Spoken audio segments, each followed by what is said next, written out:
Hello again. As promised, this is the second diary that I just... never mind. So today, while I was in Memphis, I went to Graceland and to Sun Studios. Graceland, primarily because I'm not like the most massive Elvis fan. I like Elvis, but he is not like my favourite kind of by any means. But as Paul Simon said, there's some part of me that's always wanted to see Graceland. So I did, and it's kind of weird. Like the house is possibly smaller than you think it is. It's a lot less decadent and over the top than I thought it would be. I don't know, I just kind of had this sort of idea of kind of gold lame everywhere and rhinestones and stuff, but actually it was, for the most part, it's really tastefully decorated.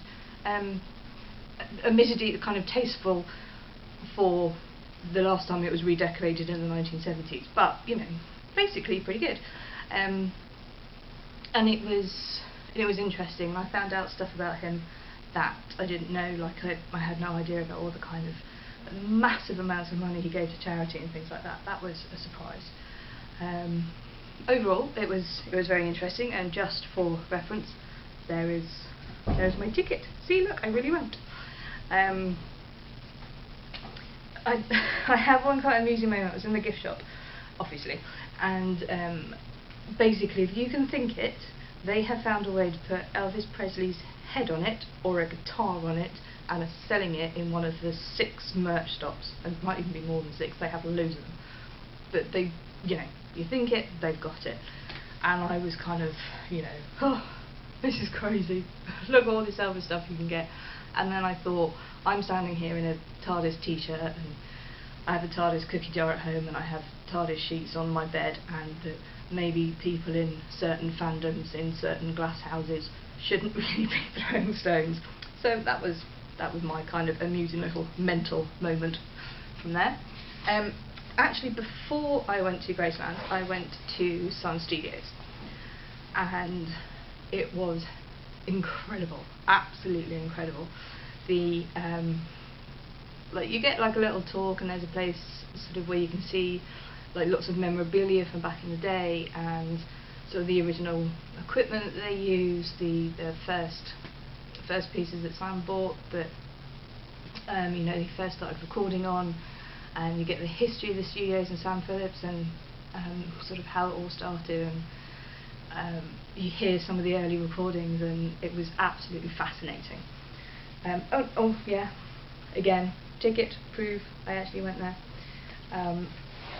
But the most amazing thing was that they then take you down into the recording studio, and the recording studio is exactly as it was back in the 50s. The original wall tiles, floor tiles, ceiling tiles, it's all the original stuff, which was amazing, because you know, you are in the same room as, you know, Jerry Lee Lewis and you know, B.B. King and Roy Orbison and Elvis, obviously, but for me it was the bit that really got me was listening to the first recording of Johnny Cash's Walk the Line in the room where he recorded it. And I will admit that in my little geeky fangirly way, it was weirdly emotional. It was just being in the room where that creativity and that amazing music was coming from was really amazing. It was really great. And one of the things that I bought when I was there is this little CD here, which you may not be able to see from there, but it's called the $1 Million Quartet. And basically this was after Elvis had actually left Sun Records and was no longer recording for them and wasn't under their label anymore. The other 3 guys, Carl Perkins, Jerry Lee Lewis, and of course Johnny Cash, they all were recording for them. At this point, Jerry Lee Lewis is completely unknown. No one has a clue who he is.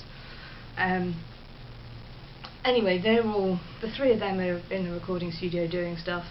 Elvis is in the area. He pops in to say hi, and as a bunch of musicians do, they just start jamming and playing and photos were taken, and what Sam Phillips did very sneakily was went into the back room where the recording equipment was and pressed record and didn't tell anyone, and just recorded hours of these 4 guys sort of messing around.